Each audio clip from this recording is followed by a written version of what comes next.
Bonjour à tous, je vous retrouve pour la nouvelle vidéo de la semaine et cette fois-ci je vous propose un dal, non pas de lentilles corail qui est le plus classique, je vous propose un dal de pois cassés et de patates douces. Et oui, un petit plat végétarien qui est simple, facile à réaliser et hyper réconfortant. Donc là sur la recette, pour les pois cassés, un conseil, il faut toujours les faire tremper une bonne nuit avant de les utiliser puisque les pois cassés sont vraiment extrêmement secs et le temps de cuisson ne permettrait pas en fait d'avoir quelque chose de moelleux à la dégustation. Il faut juste penser à faire tremper vos graines la veille à minima 12 heures recouverts d'eau, tout simplement. Alors j'adore cette recette puisque elle est composée de pois cassés qui sont issus de la catégorie des légumineuses et qui est très riche en minéraux, en magnésium et en fer. C'est pour ça que veille d'automne, je vous conseille de faire des plats composés de légumineuses justement pour compléter votre organisme avec du fer, du magnésium de façon naturelle au travers de votre alimentation pour tout simplement mieux aborder les temps froids qui vont arriver. Pour l'instant, on profite encore un petit peu de cette très belle arrière-saison et on va faire cette petite recette. Alors, c'est une recette cookie dough qui n'est pas du tout spécifique au TM6, donc que vous ayez TM5, TM31 ou le dernier né, le TM6, à vous de jouer. C'est parti! On va démarrer en ajoutant 3 gousses d'ail. Donc moi je les dégerme à chaque fois. Voilà. On rajoute un oignon coupé en deux et également un morceau de gingembre frais. Donc je l'ai ici, le petit morceau de gingembre frais. Je verse le tout avec mes oignons. On remet le couvercle et là cette fois-ci on va pas hacher 5 secondes mais 7 secondes toujours à la vitesse 5. On va bien entendu racler nos parois, donc pensez à retirer votre bol du socle. J'adore l'odeur quand on hache du gingembre frais avec l'oignon, c'est vraiment magique. C'est vivifiant. Pensez aussi à agrémenter vos plats de gingembre pour une meilleure immunité cet hiver. On va rajouter 2 cuillères à soupe d'huile de tournesol. Je remets le couvercle avec le gobelet et on va tout simplement faire rissoler tout simplement 5 minutes à 120 degrés à la vitesse 1. Voilà, on arrive donc au bout des 5 minutes de rissolage de notre oignon, ail et gingembre frais et on va poursuivre en rajoutant 2 cuillères à soupe de concentré de tomate. Ça va nous permettre d'amplifier la couleur de notre dalle. Après, on me demande 1 cuillère à soupe de cumin en poudre. Pareil, après, c'est à vous de doser, hein. Vous n'êtes pas obligé de faire des cuillères bombées. Si vous préférez réduire avec 1 cuillère à café, vous n'êtes pas obligé de suivre à la lettre. Après, on me demande 1 cuillère à soupe de coriandre en poudre. On rajoute nos 300 g de pois cassés, donc qui ont trempé toute une nuit. Donc le trempage permet tout simplement en fait une cuisson après homogène et surtout quelque chose de moelleux.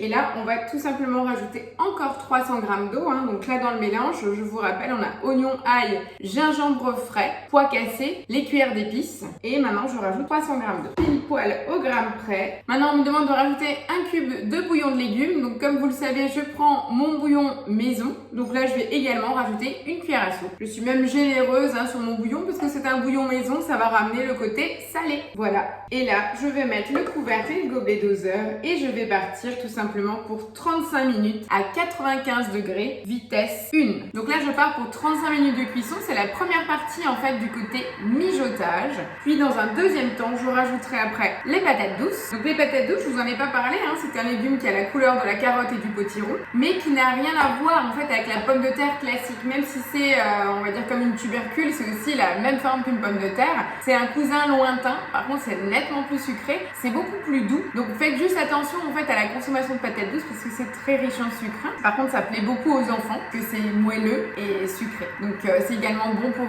l'apport à la vitamine C et pour le teint. Donc allez, je vous retrouve juste après la première étape de cuisson. Et voilà, les 35 premières minutes de cuisson de notre dalle de pois cassés viennent de se finir. Je vais maintenant rajouter les 200 g de patates douces. Donc les patates douces, il y a plus de 350 variétés qui existent. Et il faut savoir que ça pousse très bien chez nous. Je vous l'ai déjà dit dans une vidéo, j'avais testé lors du premier confinement avec une patate douce qui a germé de le planter dans un bac de légumes. Ça avait hyper bien donné que pour cette année, j'ai planté plus de 4 pieds. Donc on passera tout l'hiver à manger les patates douces de notre jardin. Donc tentez l'expérience, c'est vraiment très sympa. Et là, on va rajouter 330 g de lait de coco. C'est parti et on repart pour tout simplement la deuxième partie de cuisson. On repart pour 20 minutes, cette fois-ci toujours à 90 degrés et à la vitesse 2. C'est aussi simple que ça. Voilà, je vous retrouve donc pour la fin de cuisson de mon dalle de pois cassés. Donc à la fin de la recette, on nous propose de faire rissoler des rondelles d'oignons. Donc en fait, trancher encore manuellement un oignon et le faire revenir à la poêle. Vous savez très bien que je déteste utiliser le Thermomix et la poêle. Déjà, c'est pas mon habitude. Donc moi, j'ai des petits oignons frits encore. Vous savez, les petits oignons américains qu'on utilise plutôt pour les hot dogs ou autres potages. Donc moi, je vais mettre en fait ce petit côté croustillant avec ces oignons frits. J'ai deux possibilités de présentation, l'assiette classique ou alors je vous ai préparé une belle petite assiette avec un format terrine. Donc je vais dresser mon dalle juste ici et ça sera prêt à déguster. Donc là on retrouve bien mes morceaux de patates douces. Il y a encore beaucoup de jus, donc je vais pas filtrer mais je vais quand même faire attention de servir qu'une partie pour que vous puissiez voir le résultat. Peut-être laisser cuire un peu plus longtemps ou réduire le côté lait de coco. Voilà, donc là j'ai dressé, je vais mettre des petits oignons frits et quelques petites feuilles de persil. Et voilà, le tour est joué. Vous avez votre dalle pois cassés patates douces présentée, digne d'un restaurant. Je vous montre ça de plus près sur la photo finale. Nouvelle petite recette végétarienne, il en faut pour tous les goûts. Pensez-y, c'est riche en fer et c'est un plat complet sans viande. Voilà, j'espère que vous avez fait découvrir une nouvelle recette qui vous donne envie. J'attends vos retours et vos commentaires au bas de la vidéo et je vous dis à la semaine prochaine. Ciao ciao!